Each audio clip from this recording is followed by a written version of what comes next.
ಈ ದಿನ ಕರುನಾಡು ಟೈಲರ್ಸ್ ನೆರವು ನಿಧಿಯ ರಾಜ್ಯ ಸಮಿತಿಯ 3ನೇ ವರ್ಷದ ವಾರ್ಷಿಕೋತ್ಸವನ ಆಚರಿಸ್ತಾ ಇದ್ದೀವಿ. ಇದರ ಪ್ರಯುಕ್ತ ಸಾರ್ವಜನಿಕರ ಆರೋಗ್ಯ ಶಿಬಿರ ಹಾಗೂ ರಕ್ತದಾನ ಶಿಬಿರವನ್ನು ಆಚರಿಸ್ತಾ ಇದ್ದೀವಿ.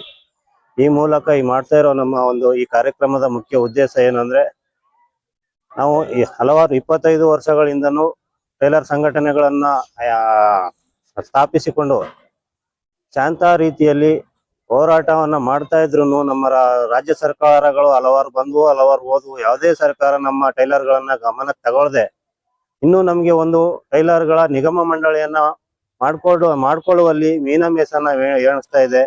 ಆದ್ರಿಂದ ಈಗ ನಾವು ಹಲವಾರು ವರ್ಷಗಳಿಂದ ಶಾಂತ ರೀತಿಯಲ್ಲಿ ನಾವು ಹೋರಾಟನ ಮಾಡ್ಕೊ ಬಂದಿರು ಕೂಡ ಮಾಡಿಲ್ಲ. ಹಂಗಾಗಿ ಇನ್ನು ಮುಂದೆ ಹೆಚ್ಚಿನ ರೀತಿಯಲ್ಲಿ ನಮ್ಮ ಈ ಟೈಲರ್ ಸಂಘಟನೆಯನ್ನು ಹೆಚ್ಚಿಸಿಕೊಂಡು ನಮ್ಮ ಹೋರಾಟವನ್ನು ಮುಂದುವರಿಸಿ, ಹಾಗೂ ಹೋರಾಟ ಏನಿಲ್ಲ, ಒಂದು ಮನವಿ ಅಷ್ಟೇ. ಯಾಕಂದ್ರೆ ನಾವು ಈ ಪ್ರಜಾಪ್ರಭುತ್ವದ ನಾವು ಒಂದು ಪ್ರಜೆಗಳಾಗಿರೋದ್ರಿಂದ ನಮಗೂ ನಮ್ಮ ಹಕ್ಕುಗಳನ್ನ ಪಡ್ಕೊಳ್ಬೇಕು ಅನ್ನೋ ಒಂದು ನಮ್ಮ ಮೂಲಭೂತ ಹಕ್ಕಾಗಿದೆ. ಆದ್ರಿಂದ ನಾವು ಅದಕ್ಕೋಸ್ಕರ ನಾವು ಎಲ್ಲಾ ರೀತಿಯಲ್ಲಿ ಹೋರಾಟ ಮಾಡಿ ನಾವು ಪಡ್ಕೋಬೇಕು. ಹಾಗೆ ನಮ್ಮ ಸ್ಥಳೀಯ ಜನಪ್ರತಿನಿಧಿಗಳಿರ್ಬೋದು ಹಾಗೂ ನಮ್ಮ ಸಂಘ ಸಂಸ್ಥೆಗಳ ಮುಖಂಡರುಗಳಿರ್ಬೋದು, ನಮ್ಗೆಲ್ಲರೂ ಸಹಕಾರ ಮಾಡಿ ನಮ್ಮ ನಿಗಮ ಮಂಡಳಿಯನ್ನ ಸ್ಥಾಪನೆ ಮಾಡ್ಕೊಡಕ್ಕೆ ನಮ್ಮ ಸರ್ಕಾರವನ್ನು ಒತ್ತಾಯಿಸಿ ನಮ್ಗೆ ಈ ನಿಗಮ ಮಂಡಳಿಯನ್ನ ಸ್ಥಾಪಲಿಕ್ಕೆ ಸಹಕಾರ ಕೊಡ್ಬೇಕು ಅಂತೇಳಿ ನಮ್ಮ ಚಾಮುಂಡೇಶ್ವರಿ ಕ್ಷೇತ್ರದ ನಮ್ಮ ಕವಿಶ್ ಗೌಡ್ರಾಗಿರ್ಬೋದು ಹಾಗೂ ಈಗಿರುವ ಶಾಸಕರು ಹಾಗೂ ಈ ದಿನ 11 ಗಂಟೆಗೆ 11:15ಗೆ ಉಸ್ತುವಾರಿ ಸಚಿವರಾದ ಮಾದೇವಪ್ಪ ಅವರು ಹಲವಾರು ಗಣ್ಯಾತಿಗಳೆಲ್ಲ ಬರ್ತಾ ಇದ್ದಾರೆ. ಅವ್ರ ಮೂಲಕ ನಾವು